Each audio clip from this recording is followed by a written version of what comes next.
Hola amigos, este es un nuevo video dentro de nuestra serie Problemas Jurídicos Fundamentales.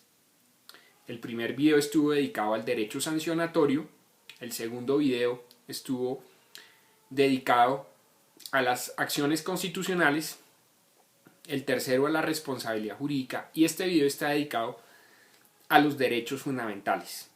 Bueno, todas las series, la de A New Law for an Humanity y el curso de conceptos jurídicos fundamentales, los 52 videos, los pueden encontrar ahí abajo en mi página legal que está el enlace. Bueno, ¿qué son los derechos fundamentales? En primer lugar, porque se habla mucho de los derechos fundamentales. Yo tengo derecho a los derechos fundamentales. ¿Qué son los derechos fundamentales?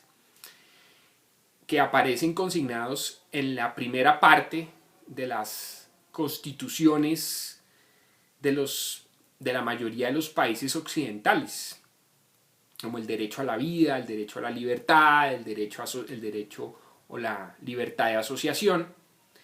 Pero ¿qué son los derechos fundamentales? En primer lugar, ¿qué es un derecho? Un derecho es una facultad para reclamar algo de alguien. Un derecho es un derecho con D minúscula, no con D mayúscula, sino con D minúscula. El derecho es la facultad de reclamar algo de alguien. En el curso de conceptos jurídicos fundamentales, en la 7ª temporada, habíamos visto lo que era el derecho subjetivo.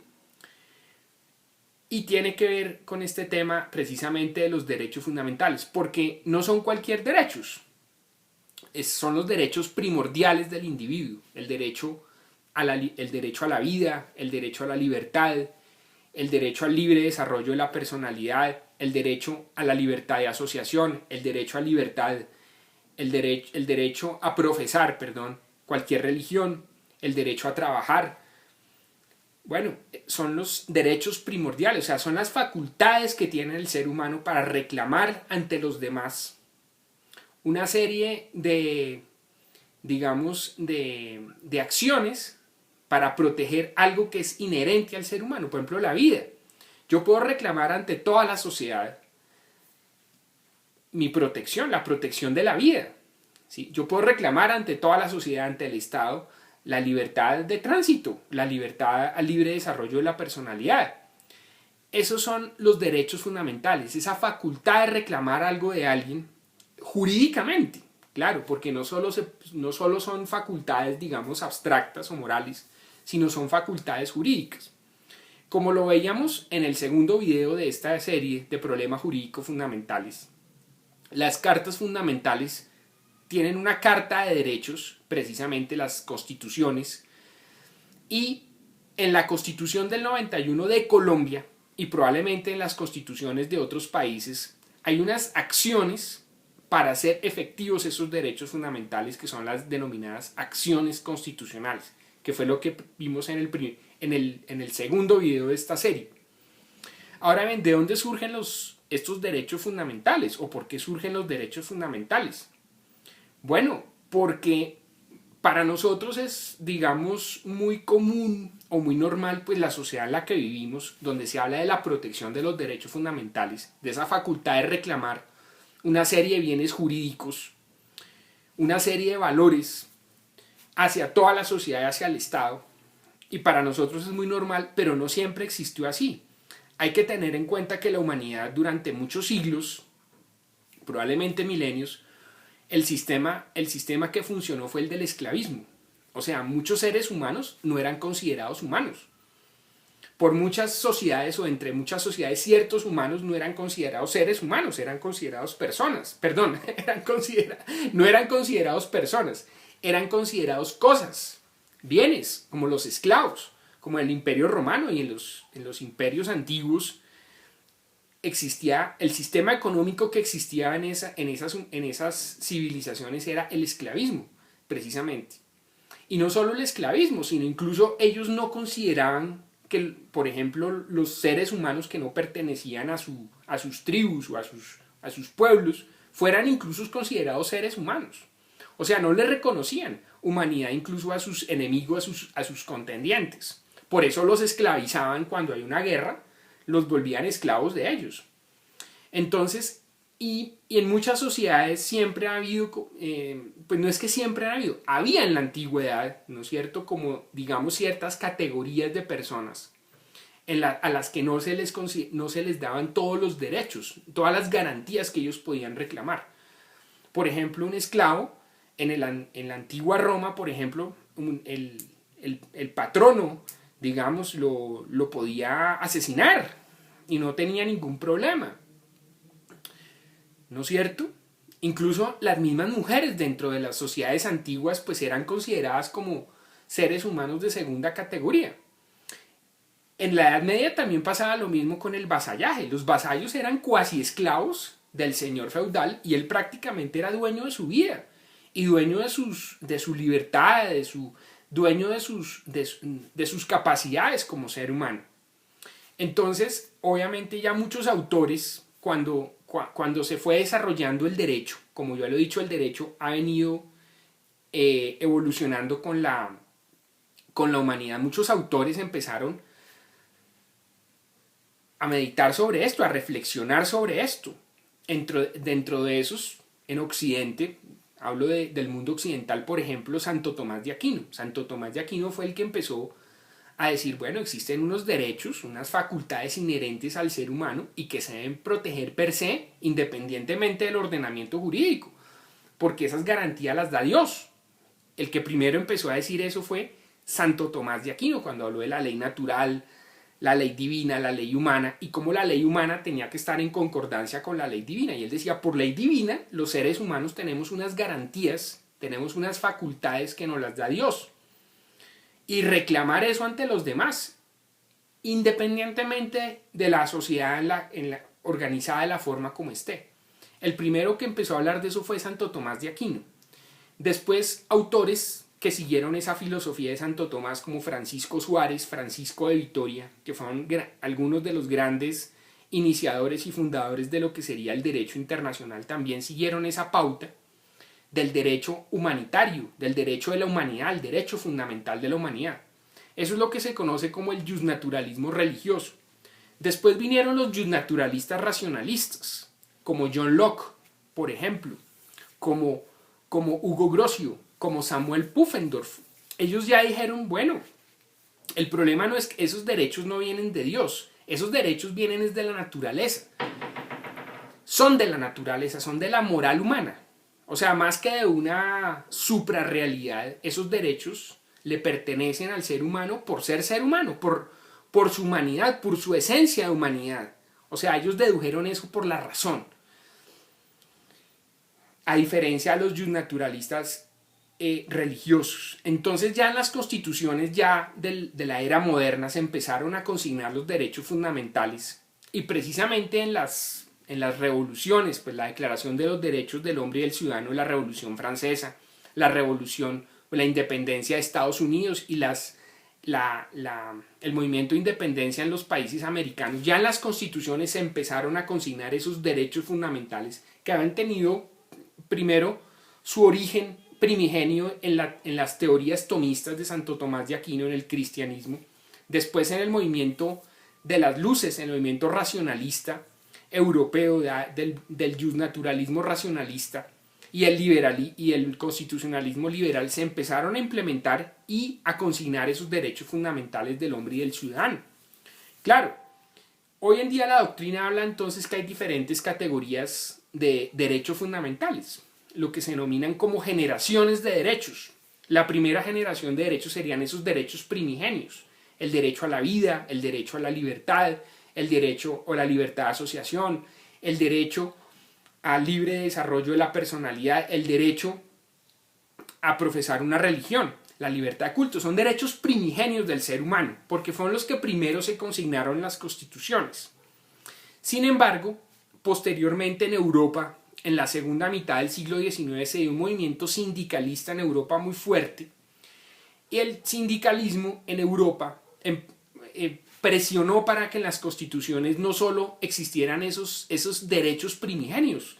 O sea, el ser humano no solo tiene derecho a la libertad o derecho a la vida, sino también tiene derecho a un trabajo digno, tiene derecho a una seguridad social, tiene derecho a subsistir, tiene derecho a una jornada laboral razonable. Entonces, esos ya fueron los derechos de segunda generación que se empezaron a consignar en las constituciones, pero ya en la segunda mitad del siglo XIX y en la primera mitad del siglo XX. Son los derechos que se denominan de segunda generación, que son los llamados derechos económicos y sociales, que también son derechos fundamentales. Posteriormente, ya después en la segunda mitad del siglo XX y en los años 70 y 80, cuando empezó a germinar el movimiento ambientalista en el mundo, entonces ya comenzaron a surgir otros tipos de derechos, ya no solo esos derechos primigenios, los primeros de la Declaración de los Derechos del Hombre y del Ciudadano de la Revolución Francesa, los derechos de la Carta de Derechos Humanos de la Organización de las Naciones Unidas y los que están en las constituciones del movimiento independentista, de los movimientos independentistas de principios del siglo XIX, finales del siglo XVIII, sino también se empezaron a consignar derechos, los llamados o denominados derechos colectivos.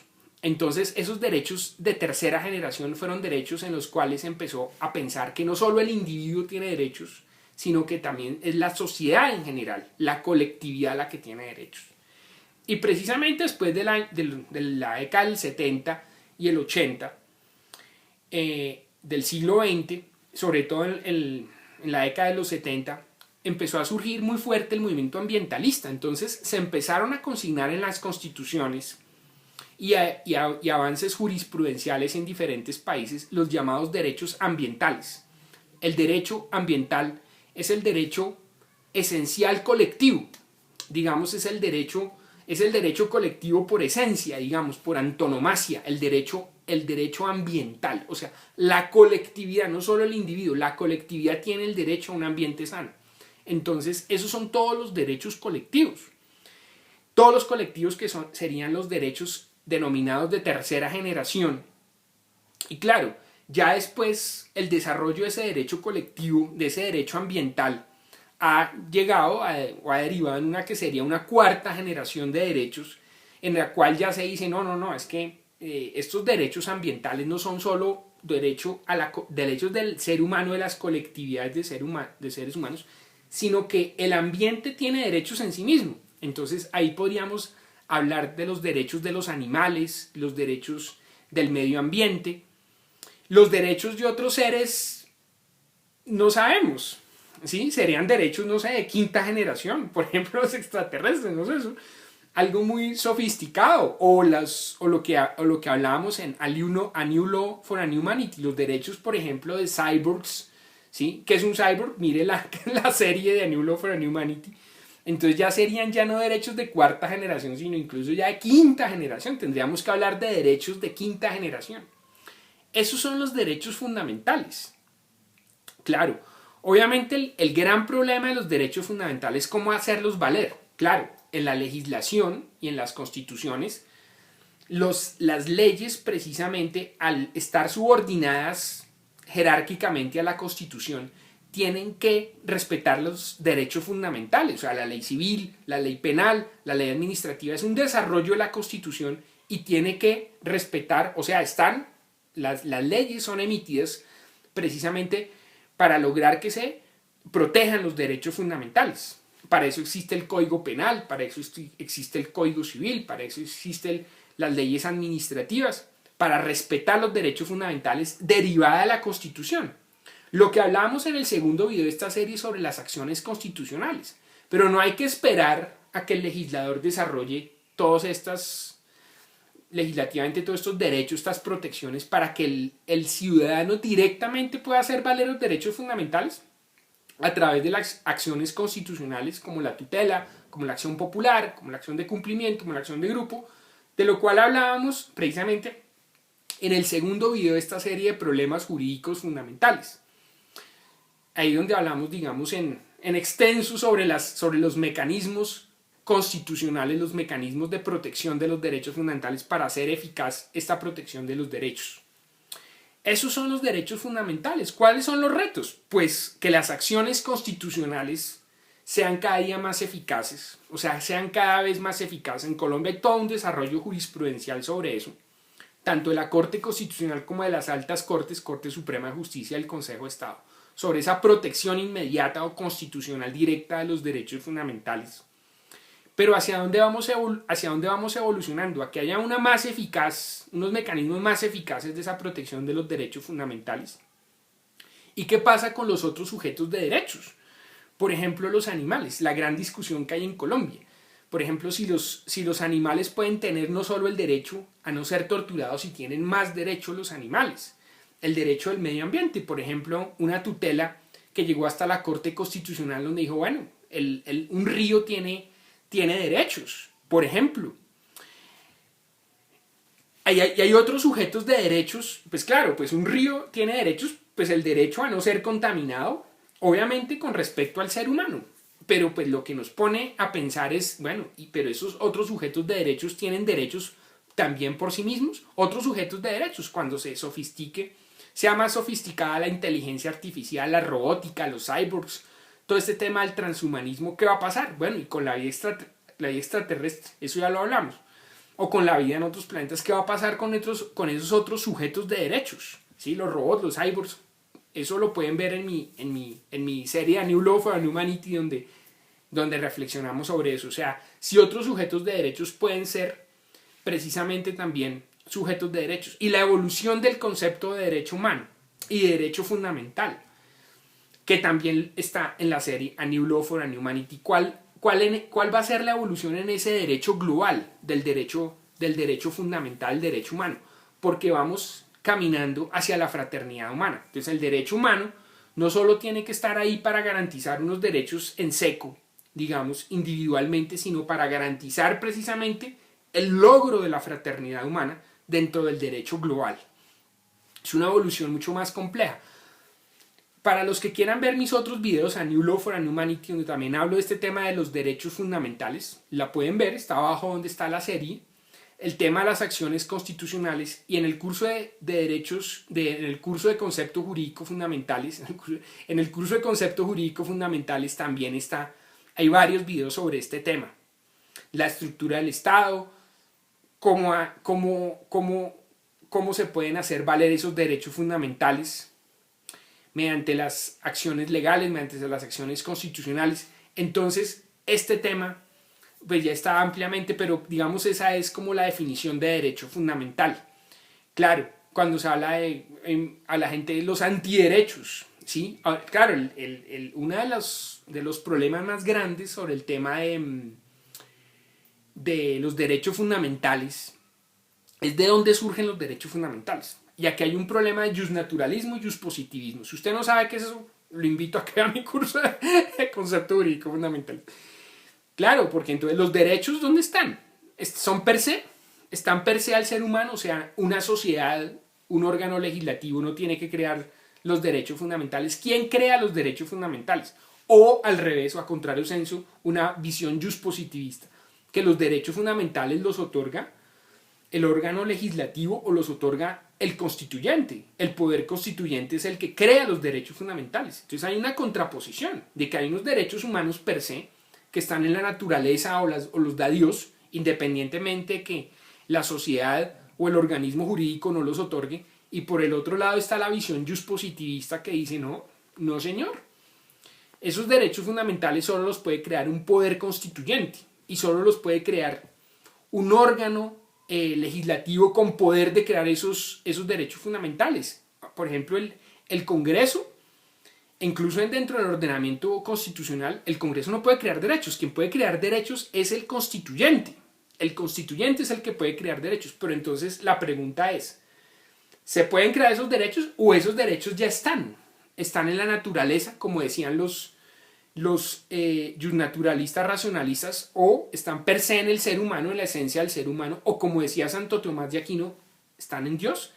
Esas son varias preguntas sobre los derechos fundamentales. ¿Cómo hacer más eficaces las acciones constitucionales para hacer eficaces los derechos fundamentales? Segundo, los sujetos de derechos. Los seres humanos tenemos derechos, los animales tienen derechos, supuestamente ya el medio ambiente tiene derechos, y habrían otros sujetos de derechos, habría que modificar esa visión de los derechos fundamentales. Y lo que yo digo en el noveno video de A New Law for a New Humanity, la nueva concepción de los derechos fundamentales, ya no con una visión jurídica nada más, sino para ir hacia un objetivo de la fraternidad humana. Y lo otro, y la otra pregunta es, ¿de dónde surgen los derechos? ¿Están en la naturaleza, están en Dios, o eso lo tiene que otorgar la sociedad, un organismo jurídico, un organismo constituyente? Ese es el tema de los derechos fundamentales. Yo hago preguntas, que alguien las responda. Entonces, ese es el tema sobre los derechos fundamentales. Si usted tiene algún comentario, abajo puede hacer los comentarios, yo no censuro, ya si son groseros o eso, ya me faltan al respeto, son personas que no se saben comportar, yo borro el comentario. Si el comentario pues me contradice o no está de acuerdo con lo que digo, o quiere aportar algo, quiere decir algo más, perfecto, discutimos. Y si me quiere enviar un comentario ya por vía, digamos, personal, privada, a fbermudezg@gmail.com. Sin embargo, abajo en mi página legal están mis redes sociales. Bueno, un abrazo a todos y esperen pronto varias sorpresas. Bueno, que pasen un feliz día. Ojalá les haya gustado este video. Los derechos fundamentales. Chao, nos vemos.